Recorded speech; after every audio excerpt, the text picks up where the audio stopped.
Hi, once again, welcome back student. This is Nahid Khan. Welcome you all to our YouTube channel. So student हम हमारी series continue करें। जैसे कि मैंने आप लोगों को प्रॉमिस किया था कि मैं एचएससी बोर्ड के कॉमर्स के जितने भी सब्जेक्ट हैं, फ़िलहाल तो इकोनॉमिक्स, ओसी और एसपी के क्वेश्चन बैंक का पीडीएफ आया हुआ है।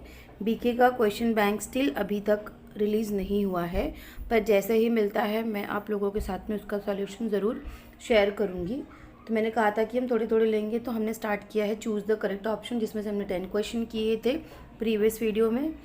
और इस वीडियो में हम जो बाकी के रिमेनिंग है, मैं 10 नहीं 22, जैसे कि मैंने कहा कि इकोनॉमिक्स में आपको जितने भी ऑब्जेक्टिव्स की वैरायटी दिए हुए हैं स्टूडेंट्स, वो 22 है। तो 10 we have already completed. Now remaining जो बचता है 12, तो इसमें कंप्लीट कर लेंगे तो हमारा चूज़ द करेक्ट ऑप्शन हो जाएगा। So we can switch to next category of objectives. तो here 11th one, so let's get started. 11th one है हमारा students, features of oligopoly market. ये आप लोगों का स्टूडेंट जो चैप्टर नंबर 5 है, जिसमें फॉर्म्स ऑफ मार्केट है, उसमें है ये आपका one of the very important type of market है, oligopoly market. So here you can see students, I have already mark this. हमारा जो करेक्ट ऑप्शन है वो ए और डी है। ए और डी क्यों? पहले हम लोग करेक्ट देखते हैं, फिर रॉन्ग वाला देखते हैं। यस, ओलिगोपोली मार्केट में स्टूडेंट फ्यू फर्म्स और सेलर्स होते हैं, मतलब कि there are not so many sellers and buyers. यहाँ पे कुछ सेलर्स होते हैं और कुछ ही बायर्स होते हैं। अगेन यस, डी इसलिए क्योंकि there is considerable element of uncertainty in this type of market. Yes, ये फॉर्म्स ऑफ मार्केट में थोड़ी सी जो अनसर्टेनिटी है वो होती है, मतलब आप कंसिडर कर सकते हो। बिकॉज सी यहाँ पे कम क्यों है, मतलब एज़ कम्पेयर टू हम परफेक्ट कॉम्पिटिशन मार्केट की बात करें, क्योंकि वहाँ पे नंबर ऑफ सेलर जो होते हैं वो ज़्यादा होते हैं। तो जस्ट बिकॉज हमने देखा here there are few firms और सेलर्स, तो अगर कम सेलर्स है तो स्टूडेंट्स चांसेस जो होते हैं अनसर्टेनिटी, मतलब बेसिकली स्टूडेंट रिस्क के वो क्या हो जाते हैं, कम हो जाते हैं। अब हमने जो दो छोड़ा है, कौन सा स्किप किया है, बी और सी। तो मैं बता दूं, seller sell differentiated product. No student, oligopoly market का फीचर ये है कि उनके जो प्रोडक्ट्स होते हैं वो डिफरेंशिएटेड नहीं होते हैं बेटा, इनफैक्ट वो क्लोज सब्सटीट्यूट होते हैं एक दूसरे के, मतलब वो बहुत ही ज़्यादा। जैसे कि एग्जाम्पल ले लो, पेप्सी एंड कोको कोला, ठीक है। टूथपेस्ट में आप कोई भी टूथपेस्ट ले सकते हो, लाइक वाइज सोप में आप कोई भी सोप ले सकते हो, लेक्स हो गया, लिरिल हो गया, लाइक वाइज, ठीक है। And there is free entry and exit. No student, oligopoly market में फ्री एंट्री एंड एग्जिट नहीं होता है। एंट्री जो होती है वो रिस्ट्रिक्टेड होती है। इट मीन्स कोई भी फर्म या सेलर इजीली उस मार्केट में एंटर नहीं कर सकता है, ठीक है। नेक्स्ट है again characteristics of long period market. ये आपका क्लासिफिकेशन ऑफ मार्केट अगेन आपका चैप्टर नंबर 5 से है स्टूडेंट। फॉर्म्स ऑफ मार्केट में ही लॉन्ग पीरियड ऑफ मार्केट के कैरेक्टरिस्टिक्स हमें पहचानना, मतलब कि किसके बेसिस पे मैं कहूँगी कि ये लॉन्ग पीरियड मार्केट है। So here I have already mark the correct answer, that is A B C. All factors of production and cost are variable. Correct. Long term में आप याद रखना, जो कॉस्ट ऑफ प्रोडक्शन होता है, मतलब जितना भी खर्चा होता है वो वेरिएबल होता है, मतलब कि वो चेंज होता रहता है, ठीक है। अगर आपको ये नहीं समझ में आ रहा लॉन्ग पीरियड ऑफ मार्केट, तो चलो मैं आपको एक एग्जांपल देती हूँ। मार्केट के बारे में मत सोचो। सपोज आपको एक टास्क दिया हुआ है कि आपको एक दिन का ऑन द स्पॉट, मैंने बोला कि शाम तक आपको 10,000 जो पेन है वो प्रोड्यूस करने पड़ेंगे, ठीक है। ये शॉर्ट टर्म हो गया। लेकिन अगर मैं कहती हूँ सेकेंड केस में, आपको कंडीशन ये देती हूँ सेकेंडली कि you have to produce 10,000 pen and along with that I am giving you 1 month का टाइम, ठीक है। 1 महीने का टाइम दे रही हूँ, आप मुझे वो 10,000 जो पेन है वो प्रोड्यूस करके दो। तो आप मुझे बताओ कि जिसमें मैं 10,000 पेन प्रोड्यूस करने बोल रही हूँ और 1 दिन का टाइम दे रही हूँ शाम तक का, और जिसमें मैं 10,000 पेन प्रोड्यूस करने बोल रही हूँ लेकिन आपको 1 मंथ का टाइम दे रही हूँ, तो ये क्या हो गया, लॉन्ग टर्म हो गया एज़ कम्पेयर टू 1 डे। तो इसीलिए बेटा लॉन्ग टर्म पीरियड मार्केट में जो फैक्टर्स होते हैं, फैक्टर्स ऑफ प्रोडक्शन, मतलब जो भी खर्चे होते हैं, लैंड, लेबर, कैपिटल, जो भी वो वेरिएबल होते हैं, हम उससे कम ज़्यादा कर सकते हैं। Then again firms are able to adjust all cost. अभी मैंने बोला कि लॉन्ग टर्म में कुछ भी चेंजेस करने पॉसिबल है। It is for a few years, generally up to 5 years. हाँ, लेकिन ये भी है कि 5 ईयर्स उससे ज़्यादा नहीं लेना है। हाँ, लेकिन डी क्यों नहीं लिया, supply of commodity can not be increase. नहीं, ये रॉन्ग है। जब हमें टाइम ज़्यादा मिल रहा है तो हम कमोडिटी की सप्लाई भी क्या कर सकते हैं, उसको बढ़ा सकते हैं या कम कर सकते हैं। तो that is why our correct answer is 2, that is A B C, D जो है वो करेक्ट आंसर नहीं है। नेक्स्ट आता है हमारा fit, you can see I have mark the correct answer that is C D. पहले देख लेते हैं, index number statistical devices, yes. Features बोला है, index number specialised averages, yes it is one of the feature of index number. अब आप लोग के माइंड में डाउट आया होगा कि ये दोनों क्यों नहीं है, तो मैं आपको बता दूं ये दोनों इसलिए नहीं है क्योंकि ये इंडेक्स नंबर के फीचर्स नहीं है बेटा, ये इंडेक्स नंबर की सिग्निफिकेंस है। ओके, सिग्निफिकेंस मतलब कि इंडेक्स नंबर के हम यूजेस कहाँ कहाँ पे कर सकते हैं, हम मतलब गवर्नमेंट कहाँ कहाँ पर कर सकती है। तो it is not the feature of index number, these two are the significance of index number, that is why ये हमारे आंसर में नहीं है। इसीलिए हमारा जो करेक्ट आंसर होगा वो होगा सी एंड डी। ठीक है, नेक्स्ट आते हैं हम statement related to weighted index number. अभी मैंने बताया क्वांटिटी इंडेक्स है, प्राइस इंडेक्स है। ठीक है, सो जो वेटेड इंडेक्स है नंबर का क्या बोला, स्टेटमेंट जो रिलेटेड है, तो इसमें यहाँ पे आप लोग देख सकते हो मैंने मार्क किया है A B C D, yes ये चार के चारों statement related to weighted index number है। Suitable weights are assign to various commodities, yes commodities को एक सूटेबल वेट असाइन कर देते हैं। It gives relative importance to commodity in the group. हाँ, मैं आपको बता दूँ ये इंपॉर्टेंस के लिए होता है, क्यों यहाँ पे वेट असाइन कर दिया जाता है। इन शॉर्ट स्टूडेंट मैं आपको एग्जांपल बताती हूँ सिंपली। यहाँ पे फॉर एग्जांपल आप एक पानी ले लो, नेसेसिटी ले लो, चलो पानी नहीं, नेसेसिटी गुड्स लेते हैं हम, लग्जरी गुड्स ले लेते हैं। ठीक है, सो ऑब्वियसली अगर मैं आपको वेट देने के लिए कहूँगी तो obviously most of the people will give more weightage to necessity goods. आप लोग ज़्यादा वेटेज किसको दोगे, नेसेसिटी गुड्स को। क्यों, क्योंकि लग्जरी गुड्स को अगर हम अफोर्ड नहीं कर सकते हैं तो हम उसे पोस्टपोन कर सकते हैं या फिर समटाइम्स हम उसे कैंसिल भी कर सकते हैं अगर वो डिमांड हमारे लिए उतनी फुलफिल नहीं है। ठीक है, ये समझाने के लिए था। In most cases quantities are used as weight, yes. और हाँ, यहाँ तो मैंने एग्जांपल के लिए बोला था, लेकिन जो क्वांटिटीज़ होती है उनको एज अ वेट लिया जाता है। लास्पेयर्स प्राइस इंडेक्स जो मैंने अभी बात की थी ऊपर क्वेश्चन में, Paasche's index are the method of constructing weighted index number. आपके जो चैप्टर नंबर 6 में है ये 2 का दिया हुआ, मैं आपको बता दूं जो इकोनॉमिक्स का क्वेश्चन नंबर 5 होगा, इकोनॉमिक्स का क्वेश्चन नंबर 5 होगा, उसमें आपको 3 क्वेश्चन दिए होंगे स्टूडेंट, जिसमें से आपको 2 करने हैं, एक का 4 मार्क्स होता है। तो इट मीन्स आपके जो 8 मार्क्स है, अगर आप चैप्टर नंबर 2 के, 3 के, 4 के और ये चैप्टर नंबर, फिर से मैं रिपीट कर रही हूँ, क्वेश्चन चैप्टर नंबर 2 थर्ड का A B, question chapter number 4 और चैप्टर नंबर 6। मैं आपको बता दूं जो क्वेश्चन नंबर 5 होता है स्टूडेंट, ये इन्हीं चैप्टर से आता है। ठीक है, क्योंकि इसमें डायग्राम होते हैं और टेबल्स होते हैं। तो अगर आपने ये थरो कर लिया इन चैप्टर से जितने भी दिए हुए हैं तो आराम से आपके 8 मार्क्स पक्के समझो। ठीक है, वैसे मैंने कहा था आप लोगों को कि कैसे क्वेश्चन पेपर एनालाइज करना है, पेपर पैटर्न एनालाइज करना है, उसके लिए भी मैं वीडियो बनाऊँगी और मैं अपलोड करूँगी, तो आप चेक कर सकते हो। नेक्स्ट आता है हमारा precautions to be taken while estimating national income by output method. ठीक है, national income again one of the important chapter, और वेटेज भी बहुत ज़्यादा है। मैं वेटेज भी बताऊंगी कितने चैप्टर का कितना है। ये हमारा चैप्टर नंबर 7 है, अब 6 से हम 7 में आ गए। जैसे कि मैंने आपको बोला कि ये ट्रेंड है, हर चैप्टर से क्वेश्चन दिए हुए हैं। तो प्रिकॉशंस में है आपका क्या बोला है, नेशनल इनकम एस्टिमेट करते वक्त, कैलकुलेट करते वक्त आउटपुट मेथड जब हम फॉलो करते हैं, तो जिन लोगों ने पढ़ा होगा उन आप लोगों को पता ही होगा कि नेशनल इनकम कैलकुलेट करने के भी 2 डिफरेंट मेथड है, 2 नहीं एक्चुअली 3 डिफरेंट मेथड्स है, और इंडिया जो होता है वो कंबाइंड मेथड यूज़ करता है। ठीक है, इसके लिए भी मैं वीडियोस अपलोड करूँगी, टाइप्स ऑफ मेथड्स जो हमारे हैं। तो यहाँ पे मैंने राइट आंसर जो है वो ABC मार्क किया है। तो हम देखो क्यों, याद रखना कि जब हम आउटपुट मेथड से नेशनल इनकम कैलकुलेट करते हैं स्टूडेंट, देखो आप लोग ये ध्यान रखोगे तो आप लोग लॉन्ग आंसर भी पूछेगा तो लिख पाओगे। येस, नेशनल इनकम कैलकुलेट करते हुए हम लोग सिर्फ और सिर्फ फाइनल गुड्स एंड सर्विसेज की जो वैल्यू होती है वही कंसिडर करते हैं, इंटरमीडिएट गुड्स की या रॉ मटेरियल की वैल्यू कंसिडर नहीं करते हैं। एग्जाम्पल बताती हूँ, से फॉर एग्जाम्पल अगर हमने बात की, क्या एग्जाम्पल लेना हम लोगों को, चलो अगर हमने बात की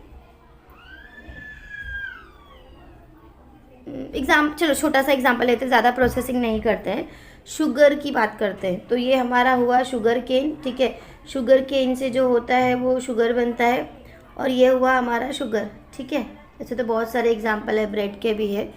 तो शुगर जो होगा हमारा, ये अगर आप लोगों को पता होगा, ये मेरा फाइनल गुड्स होगा, और ये जो होगा मेरा ये रॉ मटेरियल, मैं इसको कंसिडर कर सकती हूँ। तो जब हम अगर सपोज शुगर का वैल्यू 50 रुपीज़ है स्टूडेंट, सो जब हम नेशनल इनकम कैलकुलेट करेंगे और सपोज शुगर केन का जो वैल्यू था वो 10 रुपीज़ था, तो हम ऐसे नहीं करेंगे 50 + 10 60, मतलब हमारी जो नेशनल इनकम है वो 60 नहीं है। क्यों? क्योंकि if you are taking 60 rupees तो इट मीन 50 में 50 और प्लस ये 10। मैं आपको बता दूं कि ये शुगर में student already the price of sugar cane that is of 10 rupees is already included. It means 50 जो है उसमें 40 जो है वो शुगर की वैल्यू है और 10 रुपीज़ जो है उसमें शुगर केन की वैल्यू है। So while calculating national income, जब हमें नेशनल इनकम कैलकुलेट करना होता है तो हम सिर्फ फाइनल गुड्स की वैल्यू लेते हैं, रॉ मटेरियल की या इंटरमीडिएट गुड्स की वैल्यू नहीं लेते। ठीक है। Then subsidies given by the government और certain product must be added. Yes, government ने अगर किसी भी प्रोडक्ट पे हमें सब्सिडी दी है तो वो हमें ऐड करना पड़ता है।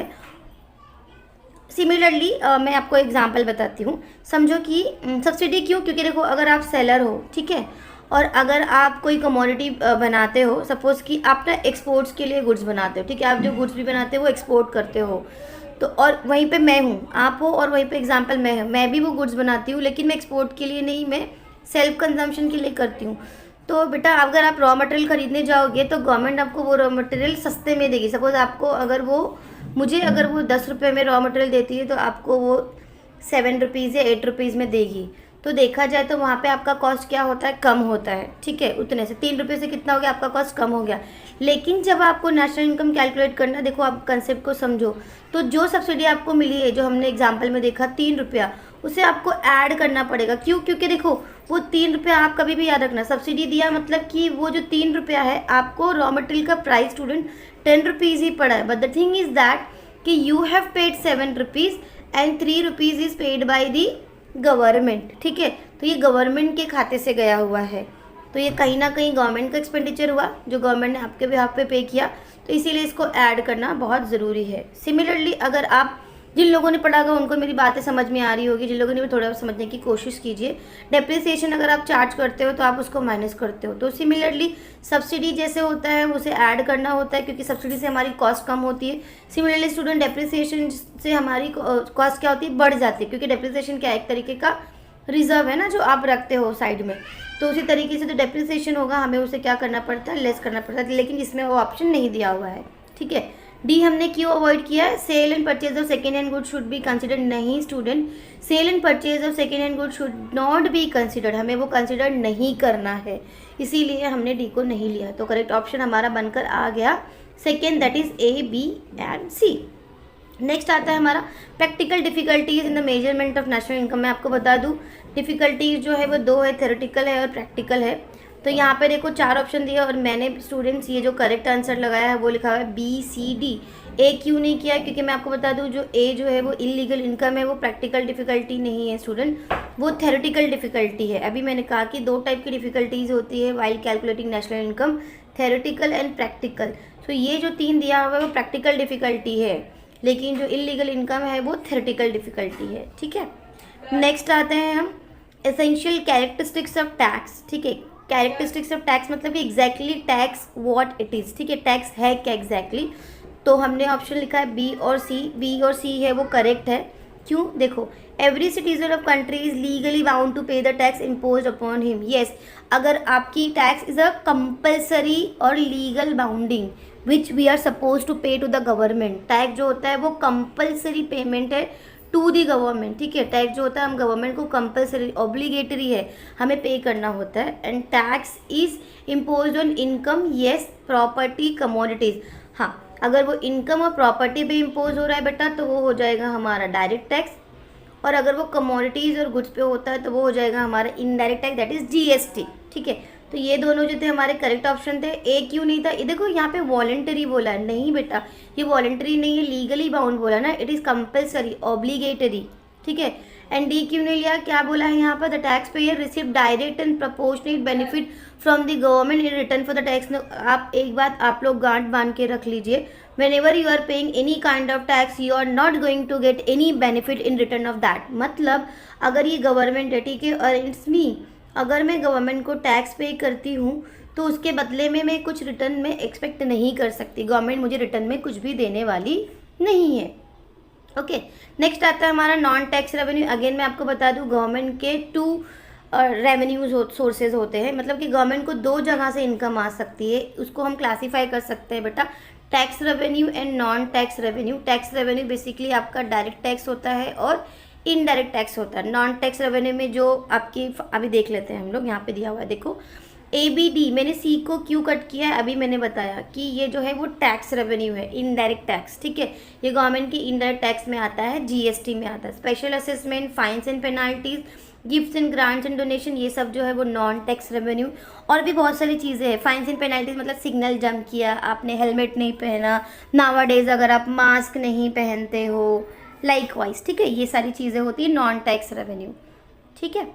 तो इसीलिए हमारा करेक्ट ऑप्शन था first one, that is ABD। Next आता है हमारा structure of organize sector of money market. Money market का ऑर्गेनाइज सेक्टर का स्ट्रक्चर बोला, मतलब कि मनी मार्केट एग्जैक्टली होता कैसे है। तो मैंने यहाँ पे D को हटा दिया है, क्यों? करेक्ट ऑप्शन ABC है, D क्यों नहीं मैं आपको बता दूँ। Yes, these are the participant of money market. RBI, commercial bank, cooperative bank, indigenous banker जो होते हैं वो अनऑर्गेनाइज सेक्टर में आते हैं, इसीलिए हमारा वो करेक्ट ऑप्शन में नहीं है, ठीक है। नेक्स्ट आता है हमारा commercial classification of commercial bank in India. ABCD में क्यों? क्योंकि देखो सेंट्रल बैंक तो RBI है, ठीक है।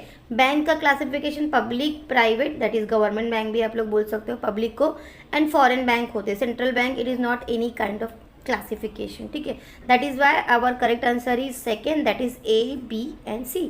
नेक्स्ट आते हैं second last. I am very happy because we are going to finish this choose the correct option part. Features of composition of India's foreign trade, that is from 10th chapter, आपका last chapter है। A और B को मैंने correct mark किया है। पहले देख लेते हैं करेक्ट वाला। Increase in share in gross national income, yes, ये हमारा जब भी आपका फॉरेन ट्रेड अच्छा काम करेगा तो आपका नेशनल इनकम बढ़ेगा। Increase in volume and value of trade, yes, आपका वॉल्यूम और वैल्यू दोनों बढ़ेगा। Division of labour and specialisation, ये इंडिया के division of labour and specialisation and stability in price level, it is not the feature of composition of India's foreign trade. It is simply student feature of what we can say advantages और benefit of foreign exchange, ठीक है। ये India का foreign trade का बोला, ठीक है, composition, that is Y. तो हमारा करेक्ट ऑप्शन जो है वो सेकेंड है, दैट इज़ AB। लास्ट वाला स्टेटमेंट्स इनकरेक्ट, बेटा आप लोग क्या होता है, हमारे साथ भी होता है, इनकरेक्ट बोला है तो करेक्ट नहीं लेना है, इनकरेक्ट लेना है। In the balance of trade it is also, हाँ मैंने बताया है कि D इनकरेक्ट बोला, क्यों? देखो it is also referred to as international trade balance, correct है। Trade surplus arises when export is greater than import, ये सरप्लस कब होगा? आप लोगों ने BK में किया होगा NPO चैप्टर, उसमें आपको पता है कि जब आपकी इनकम ज़्यादा होती है, ठीक है। तो वैसे ही यहाँ पे है कि जब हमारे एक्सपोर्ट ग्रेटर देन होंगे इम्पोर्ट से तो हमें ट्रेड सरप्लस होगा। सिमिलरली जब हमारे एक्सपोर्ट कम होंगे इंपोर्ट से, दैट इज़ इंपोर्ट ज़्यादा होगा एक्सपोर्ट से, तो हमें ट्रेड डेफिसिट होगा। एंड देखो नीचे पीछे लास्ट वाला यही दिया हुआ, नेक्स्ट वाला sorry, trade deficit take place when import value is greater than the export. तो जब हमारी इंपोर्ट की वैल्यू एक्सपोर्ट से ज़्यादा होगी तो ट्रेड डेफिसिट होगा। Balance of trade include value of import and export of visible goods only, wrong है स्टूडेंट, क्योंकि बैलेंस ऑफ ट्रेड में इनविजिबल जो गुड्स होते हैं उसकी भी वैल्यू इंक्लूड होती है। ये सारी डिटेल में बैलेंस ऑफ, जैसे कंपनी का बैलेंस शीट होता है स्टूडेंट, वैसे ही कंट्रीज़ का बैलेंस ऑफ पेमेंट होता है। It shows the, just like balance sheet shows the financial position of any company, ठीक है, वैसे ही जो बैलेंस ऑफ पेमेंट होता है जिसे हम BOP कहते हैं, it shows the financial position of any country, ठीक है। तो इसीलिए हमारा जो करेक्ट ऑप्शन था वो था first one, that is only D। So here we have completed, choose the correct option. Next we will be starting same, मैं 2 लेक्चर में आप लोगों को ये कंप्लीट करवाऊंगी। कंप्लीट द कोरिलेशन, मैंने जानबूझ के ऐसे किया है कि यहाँ पे जगह है, तो अगर आप लोग जब ये PDF डाउनलोड करोगे, मैं किसी बच्चे ने मुझे कमेंट किया है कि PDF मैंने बेटा इसलिए नहीं किया है कि आप लोग पहले से गो थ्रू करें और फिर आपको फाइनल में, क्योंकि still it is on going ना, ये कंप्लीट नहीं हुआ, इसमें लॉन्ग आंसर्स भी है। तो एक बार जब मैं ये फिनिश कर लूँगी तो मैं PDF आप लोगों को नीचे डिस्क्रिप्शन बॉक्स में दे दूँगी, ठीक है। तो आज के लिए इतना ही। नेक्स्ट लेक्चर में I will be starting with the complete the correlation and student once I will complete with the economics, done with the economics, then will start with the OC subject. Hope you people are enjoying the explanation, and if you like our video, so please do share with your friends, especially the HSC students, it may help the student. And one more thing student, मैंने आपको जैसे कि बताया कि ये question bank जो है वो entire it is kind of revision only. और स्टिल मैं आप लोगों को बता रही हूँ कि जिन लोगों ने अभी स्टडी नहीं स्टार्ट की है उनके लिए भी टाइम है, आप लोग भी अच्छा मार्क्स स्कोर कर सकते हो। सो फॉर दैट उसके लिए मैं एक अलग से वीडियो बनाने वाली हूँ और very soon I will be uploading that video. Till then do take care. Thank you so much. Thanks for watching the video. Thank you. Bye bye.